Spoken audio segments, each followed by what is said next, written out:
मैंने आज बहुत हिम्मत करके ओल्ड होम मैनेजमेंट की तरफ से दिए गए फ़ोन से अपने दोस्त को कॉल मिलाई। कॉल अटेंड होने के बाद जब मैंने उसे अपने बारे में बताया तो मेरे दोस्त ने हैरान होकर बताया कि तुम अपने बेटे के लिए बहुत पहले एक कार हादसे में मर चुके थे। मेरा नाम अमित है, मेरा संबंध एक गांव से है। मैं इस समय एक ओल्ड होम में हूँ। हिंदुस्तान के लोग मेरे जैसे ज़िंदगी गुजारने के लिए ऊपर वाले से प्रार्थना करते हैं। मेरे हिंदुस्तानी रिश्तेदार, दोस्त और जान पहचान वालों में से आधे से ज़्यादा लोग ऐसे होंगे जिनसे अगर पूछा जाए तो वो मेरी जैसी ज़िंदगी गुजारने की ख्वाहिश करेंगे, क्योंकि उन्होंने सिर्फ मेरा अच्छा समय देखा है। आज मेरा बुरा समय देखकर हिंदू हो या मुस्लिम सब कांपने लगते हैं। मेरे अंदर बहुत कमजोरी आ चुकी थी। अक्सर जब मुझे नाश्ते में गर्म चाय का कप मिलता है तो हाथ में होने वाली कमजोरी की वजह से आधी चाय मेरे जिस्म पर गिरकर मुझे जलाती रहती है और नीचे गिर्स पर गिर जाने वाली चाय भी सजा के तौर पर मुझे ही साफ करनी पड़ती है, क्योंकि ओल्ड होम मैनेजर की तरफ से 12 घंटे में से एक बार की सफाई की जाती है। अगर उसके बाद कोई गंदगी फैलाए तो उसे ही साफ़ करनी होती है। तो मेरा सारा दिन कमरे की सफाई करने में ही गुजर जाता है, क्योंकि कुछ न कुछ मेरे हाथ से गिरता रहता है। अगर सफाई ना करूं तो मेरा रूममेट मैनेजर को शिकायत करता है, जिसके बाद ना सिर्फ मुझे ज़बरदस्ती सफाई करवाई जाती है बल्कि जानबूझकर गंदगी फैलाने के इल्ज़ाम में सज़ा भी दी जाती है। मेरा रूममेट बांग्लादेश से संबंध रखता है। उसकी औलाद ने अपनी अपनी पसंद की शादी की और उसकी जिम्मेदारी लेने से इनकार करते हुए उसे वापस बांग्लादेश चले जाने को कह दिया, जिस पर इसने बांग्लादेश के बजाय यहीं किसी आश्रम में रहने को सही समझा। उसकी औलाद ने इसे आश्रम के हवाले कर दिया। कुछ दिन पहले मैं रात को मध्यम रोशनी में उठकर पानी पी रहा था कि मेरा हाथ कांपने की वजह से पानी का बड़ा बर्तन गिर गया और नीचे कमरे में फैल गया। तो उसी बांग्लादेशी ने शोर मचाना शुरू कर दिया, इसको अभी साफ करो, नहीं तो मैं अभी मैनेजर को बुलाकर शिकायत करूंगा। मैंने उसकी लाख मिन्नती की कि सुबह तक सब्र कर लो, सुबह तक ये खुद सूख जाएगा। मेरे लिए अब ही सफाई करना मुमकिन नहीं, मगर वो बांग्लादेशी नहीं माना। फिर मैंने वाइपर की मदद से सारा साफ किया। 3 बार पाँव स्लिप होने की वजह से मैं गिरा और एक बार भी मेरे रूममेट ने मुझ पर तरस खाकर मुझे ना उठाया। यहाँ तक कि मैंने फर्श तो साफ कर दिया मगर खुद उन्हीं कपड़ों में बिस्तर पर सो गया। कपड़े गिरने की वजह से भीग गए थे। खैर, इसके कुछ दिन बाद ही उसे बांग्लादेशी ने मुझसे सवाल किया था कि तुम कहते हो कि लोग तुम्हारे जैसी ज़िंदगी गुजारने के लिए ऊपर वाले से प्रार्थना करते हैं, तो फिर तुम यहाँ कैसे पहुँचे? जिस पर मैंने उसी बांग्लादेशी को अपनी आप बीती सुनाई और उसे बताया कि मैंने पहले रीति का नामी एक लड़की से मोहब्बत की थी। मोहब्बत के नाम पर जब मैंने रितिका को दिल में जगह बना ली तो मैंने उसे बहलाना शुरू कर दिया। यहाँ तक कि मैंने उसे बहला फुसलाकर उसके जिस्म के साथ संबंध बना लिए। लेकिन उसके बाद रितिका ने मुझसे हमारे रिश्ते के बारे में मेरे माँ बाप से बात करने के लिए कहा, तो मैंने टालम टोल से काम लेने लगा। यहाँ तक कि जब रितिका की तरफ से मुझे मजबूर करना शुरू कर दिया तो मैंने झूठ बोलते हुए रितिका से कहा कि मेरे घर वाले इस रिश्ते के लिए तैयार हो गए हैं। अब तुम अपने घर बात करके बताओ, मैं अपनी फैमिली को कब भेजूं? और उसके साथ उसे धमकी भी दे दी कि तुम अपने घर वालों को इस रिश्ते के लिए तैयार करने के बाद मेरी फैमिली को बुलाना। ऐसा ना हो कि तुम्हारे घर वाले बार बार मोहलत मांगकर मेरे घर वालों को चक्कर लगवाते रहे, बस एक ही बार में हाया ना करना।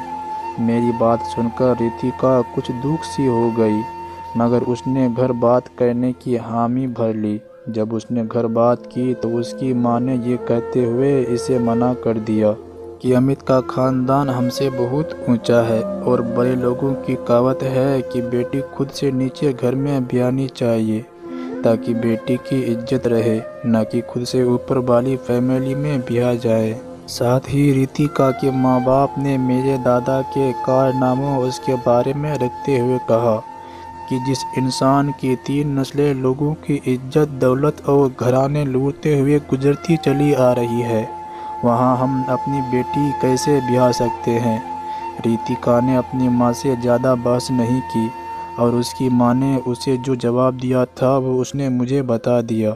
मुझे यकीन था कि रितिका की फैमिली ऐसा ही जवाब देंगे, क्योंकि कोई भी इज्जत वाली फैमिली होती है तो यही जवाब देते हैं। ये जवाब मेरी मर्जी के मुताबिक था। दूसरी तरफ रितिका मेरी मोहब्बत में पूरी डूबी हुई थी, इसलिए मैंने उसके माँ बाप की तरफ से मेरे ख़ानदान के बारे में की गई बातों का बदला लेने का सोचा और रितिका को मोहब्बत के जाल में फंसाकर घर से भगा ले गया। जब उसे लेकर मैं अपने माँ बाप के घर पहुँचा तो मेरे माँ बाप ने उसे एक्सेप्ट करने से मना कर दिया। बहुत साल तक रितिका बिना शादी के मेरे पास रही, क्योंकि इससे पहले भी वो मेरे साथ जिस्म के संबंध बना चुकी थी, इसलिए उससे मेरे साथ रहने में से कोई हिचकिचाहट ना हुई। बिना शादी के मैं इसे 1.5 साल तक अपनी हवेली के करवेट क्वार्टर में रखकर यूज करता रहा।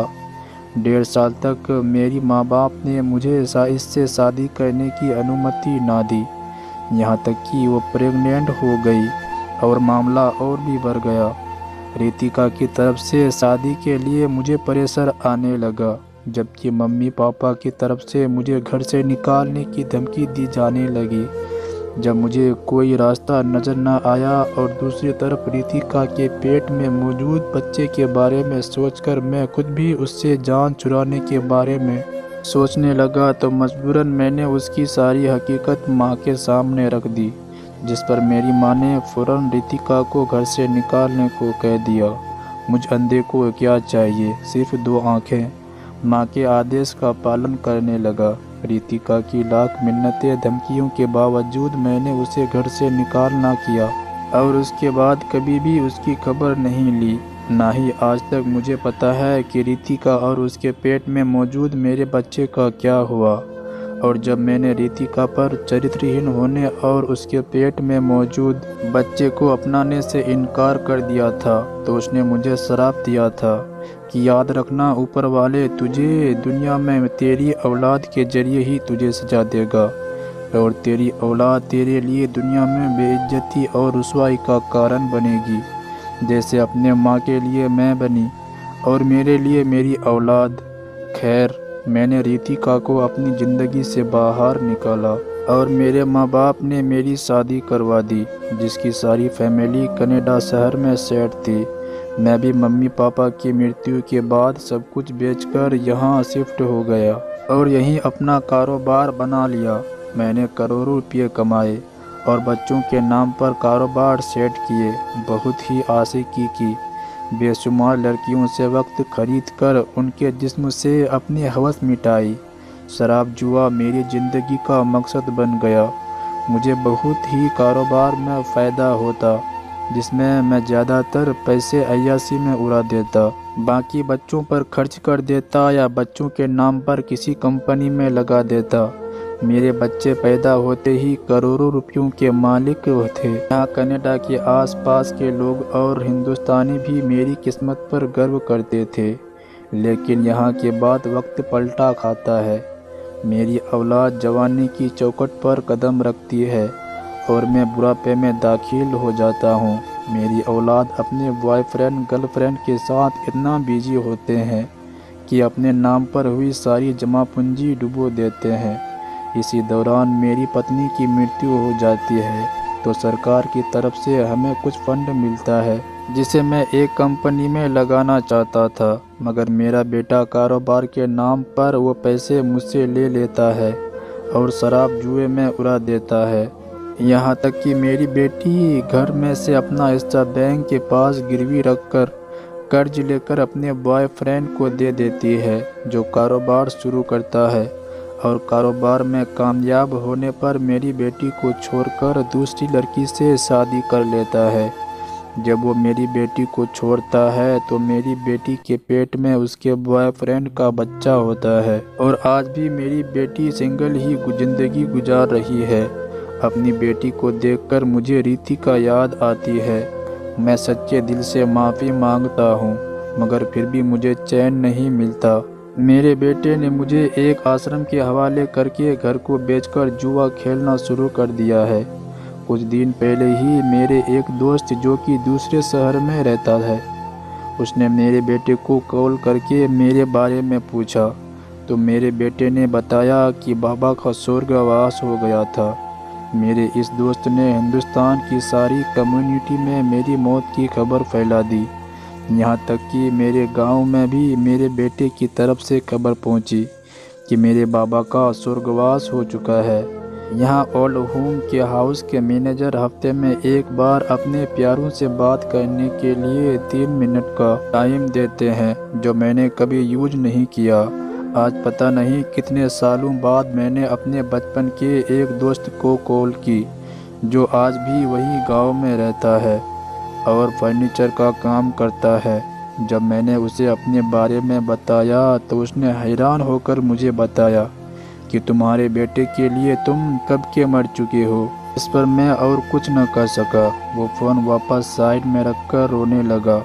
मेरी कहानी सुनकर मेरा वह रूममेट मुझसे हमदर्दी करने के बजाय मुझसे और भी ज़्यादा नफरत करने लगा। पहले तो वो फिर भी खाना खिलाने या बाकी कामों में मेरी मदद कर देता था, मगर अब वो भी नहीं करता। जिसकी ज़िंदगी पर उसके जानने वाले लोग गर्व करते थे, मेरी जैसी ज़िंदगी गुजारने की ख्वाहिश करते थे, आज वो लोग मेरा अंजाम देख लें, वो भी सबक सीख लें और मेरे जैसी ज़िंदगी गुजारने से परहेज करें, क्योंकि जालिमों के लिए ऊपर वाले की पकड़ है। बेशक जुल्म का बदला होता है, इलाज नहीं। तो ये थी हमारी आज की कहानी। आपका क्या कहना है इस कहानी के बारे में? कमेंट करके हमें ज़रूर बताएं। वीडियो को लाइक करके चैनल को सब्सक्राइब कर लीजिए, साथ में घंटी को दबाकर घर ऑल पर सेट कर लीजिए ताकि आने वाली वीडियो आपको तुरंत मिले। मुझे दीजिए अगले वीडियो तक इजाज़त। तब तक के लिए धन्यवाद।